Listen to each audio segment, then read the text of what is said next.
কিছুক্ষণ আগে সারা সকাল থেকে মৌলবাজারের সাংবাদিকদের সাংবাদিকরা বিশ্বাস করেছে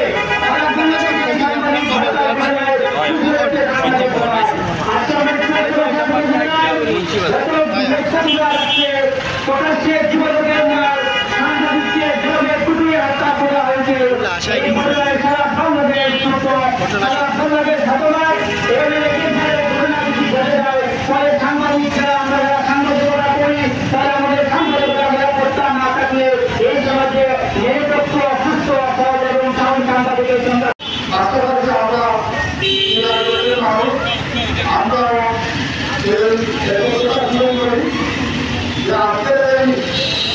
পরিবার এবং আমি একটি করব সাংবাদিক একজন চরম সৈনিক সেই সৈনিকের আজকে কখনো নাম দেওয়াকে যায় না।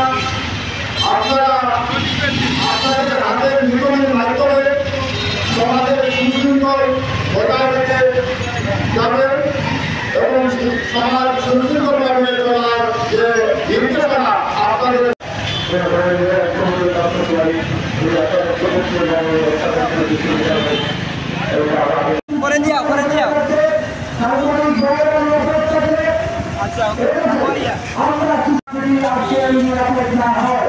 আমাদের খবরগুলা আমরা কিভাবে চলছে এই সমাজের গাজীপুরের এই সাংবাদিক হত্যা নিয়ে যে সাংবাদিক হত্যা হয়েছে তার আত্মার মাতৃ কামনা করি এবং যাতে তার সুষ্ঠু বিচার হয়।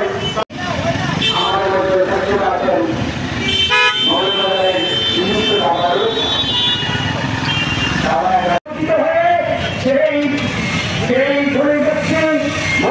আমাদের বক্তব্য দেওয়ার জন্য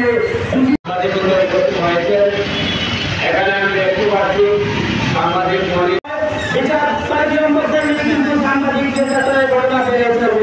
আমরা সাংবাদিক নির্যাতন মানব সেটা আমরা চাই না। আমরা চাই সারা দেশে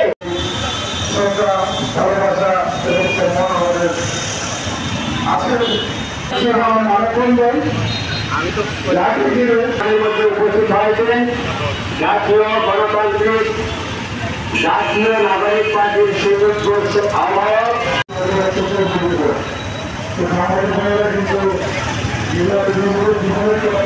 আমাদের মাধ্যম ছিল সাংবাদিক ভাইয়েরা আজকে যদি এই ২৪ আন্দোলন পরবর্তী বাংলাদেশে সাংবাদিকদের নিরাপত্তা দেওয়া না যায় এবং স্বরাষ্ট্র উপদেষ্টা আমরা চাই না। এই ২৪ বাংলাদেশে এই দ্বিতীয় স্বাধীনতাকে বলি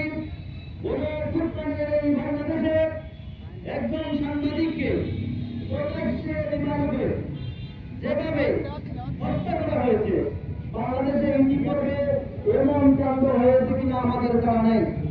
বাংলাদেশের পদে পদে শহরে শহরে প্রতিটি জায়গায় জায়গায় এখন হত্যা খুন রাহাজানি বেড়ে গিয়েছে। আমরা দেখতে পাচ্ছি সাংবাদিক সমাজ যদি আজকে নিরাপদ না হয় আমাদের এই খবরগুলা আমরা কিভাবে পৌঁছবো? এই সমাজের সবচেয়ে বড় আয়না হলো সাংবাদিক ভাইরা নিরাপদ থাকলে আমাদের দেশ নিরাপদ থাকবে। সাংবাদিক ভাইরা নিরাপদ থাকলে এদেশের শান্তি শৃঙ্খলা বজায় থাকবে। সাংবাদিক ভাইরা নিরাপদ থাকলে এদেশে আমরা সুস্থ শাসন প্রতিষ্ঠা করতে পারবো। আমরা প্রগতি ইউনিয়নকে যে হামলাকারীকে গ্রেফতার করা হয়েছে তাদের বিচার আমরা খুবই দ্রুত ট্রাইব্যুনালের মাধ্যমে দেখতে চাই। আমি আজকে এই সাংবাদিক হত্যার প্রতিবাদের